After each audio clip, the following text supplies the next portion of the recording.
All right, so Uber is in some shit right now Uber shit. I like that. So they're being sued for discriminating against blind people. What? Like they don't allow blind people to drive? Is it because they can't use the app? That's fucked up, dude. Everyone should be able to drive. Everyone should be able to drive. Plot twist. What about like a Tesla though? Like they could just like, Oh yeah. I don't know. Oh, imagine a Tesla screen with those like braille. Touchscreen braille? It just like pops up braille anytime you like change a Oh, setting. that'd be so sick. Dang, good job, Elon. That'd be crazy. Like they could touch the screen to see where the streets are. I gotta make a left here. Oh shit. Oh yeah, because it even shows you like the animation of like a person or a bike. Or cones. They'll show you there's cones and like stuff. signage of people on the braille sides. pops up on the backside of the steering wheel. You can feel everything. Oh, that's so high Damn. tech. And if you're in the back, you're like, they're basically like, oh, what, you thought a blind person couldn't drive you? And you're just like, you're terrified because a blind person's driving? You're like, yeah. No, they're speaking to an empty back seats. Fuck. Oh fuck. All right, so Uber is. All right, so Uber is being sued twice now. So they have one lawsuit stemming from 2016 for discriminating against blind people and their guide dogs, and basically they don't want to deal with the dogs being in the car, and so they were supposed to Service animals. Service animals, yes. You can't do that. Well, a lot of drivers are doing that in Uber. They don't want to fuck up their Toyota Sienna. Dude, imagine one of these dogs getting in the car and the fucking tail's wagging and going all over the seats and shit. I don't blame them. And maybe they're allergic to dogs. That was the worst thing you had? Just the tail going on the seats? Just them going all over it with the fur and everything. You prefer the fur or the drool? Neither, that's what I'm saying. Dogs are dirty. Or the fact that maybe they're allergic.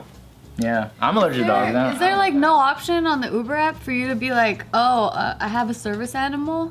And then have the driver be like, oh yeah, I'll allow this. That's fucking genius. You would think that would be the first thing that they would implement into the app, but it doesn't seem like they've even talked about that according to this article. So they're settling for $2.6 million back in 2016, but apparently they didn't really settle at all. And now they're being added, there's an additional settlement of 1.1 million being awarded to a blind woman who's now sued again, and she says that she's missed birthday celebrations, church services, missed Straight going to milking work. it. She's been left out in the dark in the rain because the Uber driver does not want to deal with her and her dog. What do you mean by they didn't settle? That they didn't follow through with their settlement? I guess. Like they didn't follow through to like correct the shit? What does she mean by left out in the dark, too? So. I don't know why you guys are laughing. I'm just asking a question. I've never heard that laugh. Fuck. To answer your I'm question. so glad it's on Patreon. To answer your question, I guess they did settle, but they didn't fix the discrimination. Yeah, so they didn't like follow through. It's still ongoing. There's nothing being done on the app or in training for the drivers to deal. They just paid like through money. It's like, yeah, we're not gonna change. Like Right. that. Well, you would think after like 2.7 million, it's like, please don't say anything again.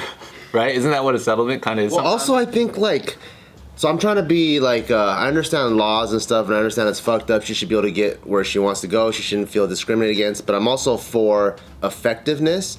So like, let's say if Uber isn't down for her, did she even try like a regular cab? You know what I mean? Or is she just like, oh, you're not down with me? I'm gonna just keep calling you and just keep opening all these cases too, until something even crazier happens. Well, I mean, isn't that kind of what happens too? Like with is it ADA or something? ADA, yeah. Yeah, ADA. Like, you know, as soon as like someone that's in a wheelchair, they enter a building and they see that there's no wheelchair access, like they immediately like try to fix that so it could be accessible for everyone. Yeah, but the fucked up part is like, let's say they do that the first day, right? And then so I think everyone wants to make sure it's accessible to everyone. So the business goes, okay, cool, I'll fix it. And then that person comes the next day, the next day, the next day, and constantly creates all these open cases and reports it. Then it's like, okay, you're kind of being unreasonable because it takes maybe a few weeks for construction. So like, give me time to fix it. So like, I'm just playing devil's advocate. I don't know, like, I don't know if She's reported 14 different complaints now. that's what I'm saying. I'm like, if Uber doesn't, just in terms of human effectiveness, if Uber isn't catering to you, there are a ton of other options. But it is catering to her. She's getting like millions of dollars. It's pretty effective. Yeah, 'cause Oh, then true. That's in very, that very scenario, effective, It's yeah. like you go to the building. $1.1 million. Well, she isn't exactly going to be a millionaire. She is going to be awarded $324,000 in damages. The rest of the $805,313 is going to go to legal costs. So she has to So sue the a couple more lawyers times to be a came up. millionaire. The Yeah. lawyers are like, "Hey, are you still having problems with Uber?" Yeah. Like, So the lawyers are the real bad guys here. Aren't you still having problems? no, but yeah, that scenario you were talking about with the wheelchair guy entering the building, and then it's like, "Hey, I let you know, building, that you need to fix this problem because I can't enter it," and then the building's like, "Okay, here's some money. You're right." And then he comes again, like way later, and there's still no ramp. He's like, "The fuck? You said you were gonna fix it. Yeah. Now I'm gonna complain again." Is there? I don't want to be off the market here, so I'm also glad this is on Patreon. But is there something to like the business wasn't discriminating against a certain group of people, but rather the business isn't for certain people? Is that still considered discrimination? That is the business argument. That is the business argument, but the problem is that argument never wins. So, like, for example, for our gym, right? And this sounds fucked up, but it's not fucked up. Squat racks are built for people that have legs, right? So if you don't have legs, it's hard to squat and use a squat rack, right? But when the city came down and approved our gym, the code still, it had to be wheelchair and ADA compliant. So all of our equipment had to be 4 feet apart, had to be, and I'm like, dude, this is made for people that don't have wheelchairs, but just because of the law, it still had to, it's just crazy like that. Because of cases like this that happen over time, and then therefore the city has to adopt new codes and stuff like that in order to make sure. Now you can't maximize the space because, like, let's say if things only need to be 2 or 3 feet apart, you could jam way more equipment in there. I think we just found an interesting loophole. What is it? People in wheelchairs trying to go squat and being like, "What the fuck? I can't No, but squat." can't you Yeah, use a so we have squat rack?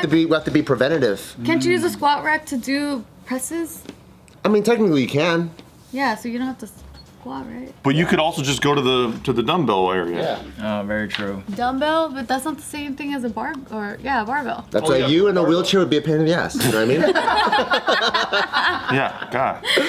But the good mornings, like, Yeah, you don't she's need like, legs for that? I don't have any legs, but I do want to lift 3,000 pounds with my arms, and you guys are discriminating against me right now. And then the second you get sued, it's like you better come in here and fucking lift.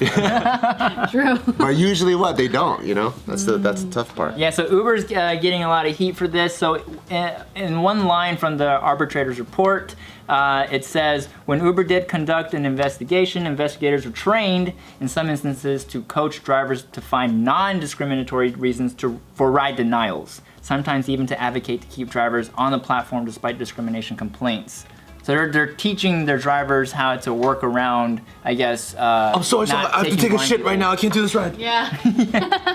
I'm not discriminating against you. That's not you, it's me. I'm Yeah. going on lunch break. I do feel bad for the drivers that have allergies, and then also the drivers that, because some Uber cars, you're like, okay, this is your Uber car. I know when you're driving with your family, you have another car because it's decked the fuck out. Yep. They have like attached signs and shit. Yeah. But then the other people that, like, let's say they're doing like part-time or whatever, and that is gonna be the one they're gonna, I don't know, maybe drive their kid to church or whatever, and there's dog hair all over the back. I can see where it's like, oh man. And these guys are hardcore, dude. They will vacuum every molecule of their car most of the time. Like, these guys are good at that. I can see them being kind of neat freaks and not wanting a dog all over their shit. Yeah. Yeah. That's true. All I know is my dad's actually an Uber driver. I don't know what he. Yeah, he probably. He has a That's all you know. dedicated car. No, well, yeah, but it's still the family car that I helped to help get my family, and then they just converted into Uber because it made a lot of sense during his age and stuff. He didn't want to work at the dry cleaners anymore. They were retiring. They still needed some cash. My dad was a taxi driver back in Hawaii. It made a lot of sense for him to just go back into driving. He enjoys doing it and stuff like that, right? But I also know that he doesn't super enjoy dogs or anything like that, and the idea of having a big old dog or something like that, whether it be a service dog or whatever, just kind of jump in the car. I'm like, I would never process my dad being cool with a dog jumping in his car, but that has nothing to do with his professionalism as an Uber driver. Maybe he still does it, but I'm just kind of like, that's a really interesting situation for your personal vehicle to get put into because you're not trying to discriminate against your job opportunity. So Service animals are usually well behaved too. yeah, so like I said, I'm not picking or choosing a side. I'm just saying Uber is such a unique business model where you're using your personal asset. You know what I mean? So when you have a little bit of like a feeling of like, oh, I kind of don't want like, for example, a dog in my car. Like, is there any protection for like the Uber driver to? Yeah, be, like, do this they get isn't a higher rate? discriminatory? Oh, true. Yeah, yeah, exactly. Is there like, it's like, oh, you're bringing in a service dog, then there's like an extra service fee because I'm going to be more meticulous about the way I have to vacuum my shit later. Right. You know what I'm saying? That's a Has your dad ever ate dog before? It's on Patreon, right? 'Cause my dad has. So I could picture him driving too, and he's like, Oh my god. Yeah, right. Don't take your dad to the dog park. Is that what you're saying? yeah, I never do. I always think about that. Like if I've ever eaten dog, if I were to eat dog and I liked it, I wonder if I would look at dogs differently. My dad loves dog meat, but he loves dogs too. Do you look at horses differently now that you've eaten? No, the idea of eating a horse is disgusting to me, but when I ate horse meat, it was delicious. Delicious. Yeah, it's fucking delicious. So yeah, I don't know.